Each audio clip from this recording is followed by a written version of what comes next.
Hey, what's up, guys? BSG Trek Fan 88 here. Obviously, I'm not in proper lighting conditions, and I'm not using my mic. This is just a quick, few-minute video. Long story short, the Halo series, you know, for the PlayStation 1, and my favorite game of all time, period, is the original Medal of Honor. That's the first time that I really remember caring about the story, really, you know, like, oh, what's going to happen next? And if you've played the first Medal of Honor, you know, it doesn't really involve cutscenes as much as it does, you know, an after-action report. You know, you're Jimmy Patterson, and you did this, and this is what happened during the war, and you saved this many lives, and so on. So, yeah. Halo is 10, pretty much 11 years old now, the original Halo, you know, and I played it. I will admit, I did not have Halo the first few months it was released. I remember to this day, a friend of mine at the time, you know, he has 3 brothers, so of course they had Halo and a big screen TV, and I used to go over there every weekend or so, and we used to play God knows how many hours of Halo.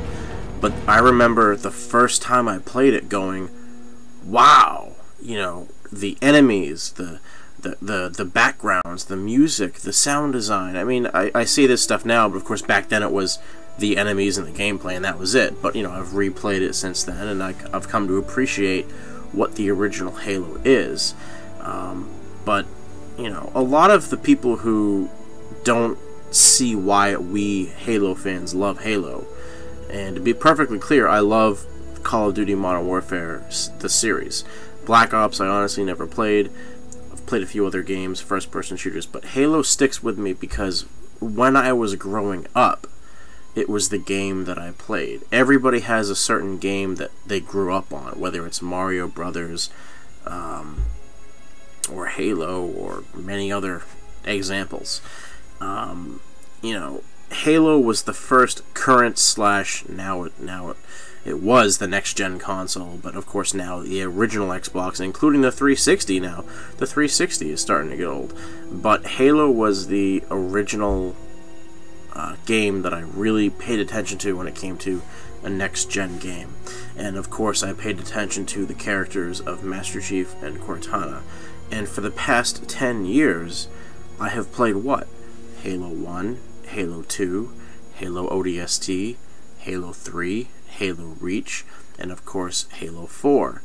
Now, ODST and Reach didn't necessarily involve Halo, but it did involve the universe of Halo, you know, of Master Chief and Cortana.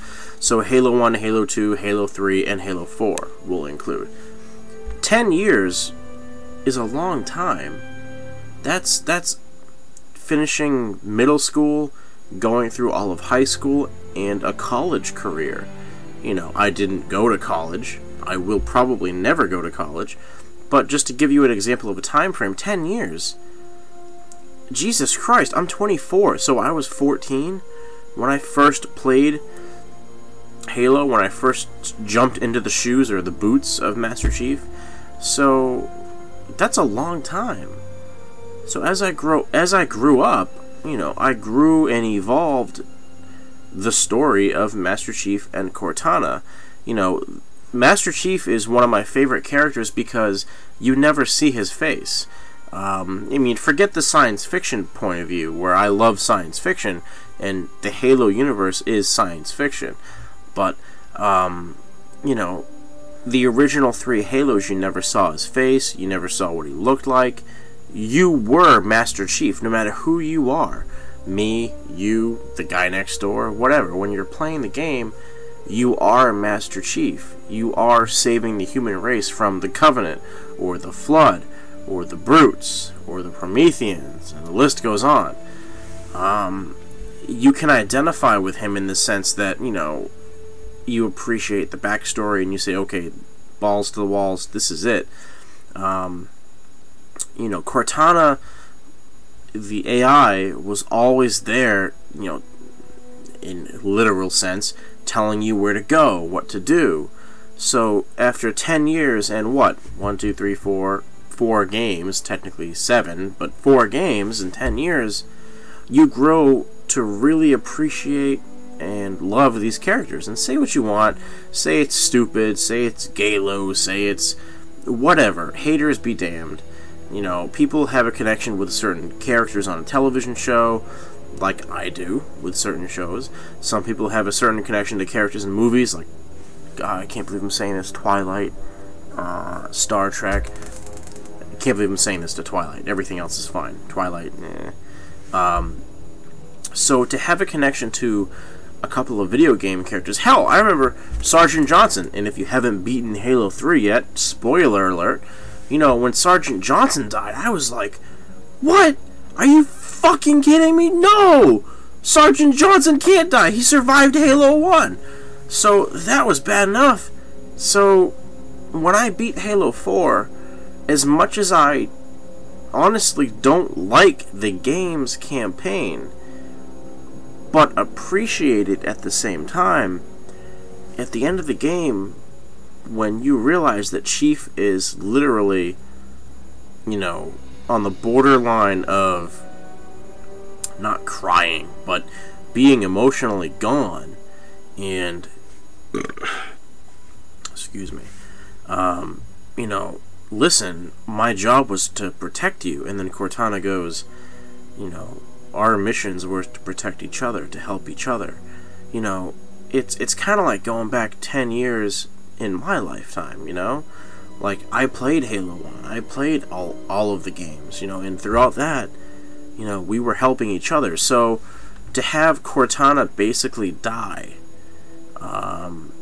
it's one of those childhood things where something you grew up with is now gone. And it sounds really cheesy, I know. Coming from my own mouth, it sounds cheesy, but think about it. You grow up with certain TV characters or movie, like people from the 70s/60s/80s.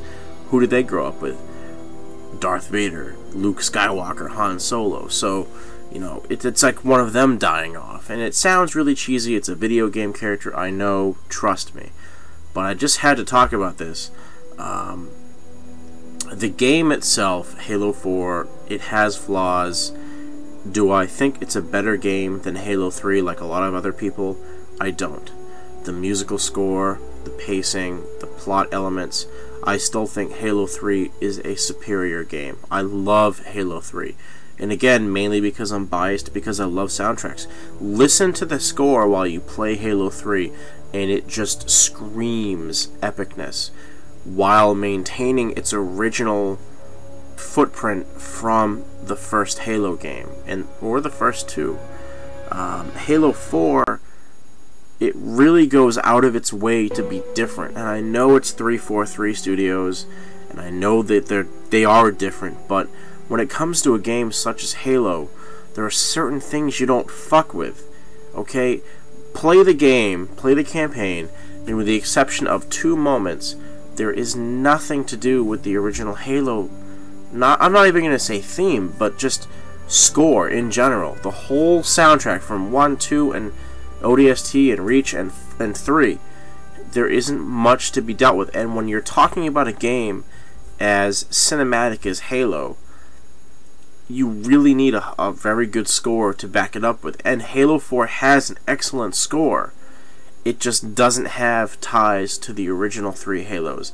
And it really took me, a 24-year-old who has been playing Halo for no bullshit pretty much 11 years now, not someone that grew up after the fact, someone that was there when Halo came out, it really took me out of the experience. But, that being said, going back to my original point, Cortana, as far as we can tell, unlike Halo 3, and unlike Halo 2, she's gone. She sacrificed herself for the Chief.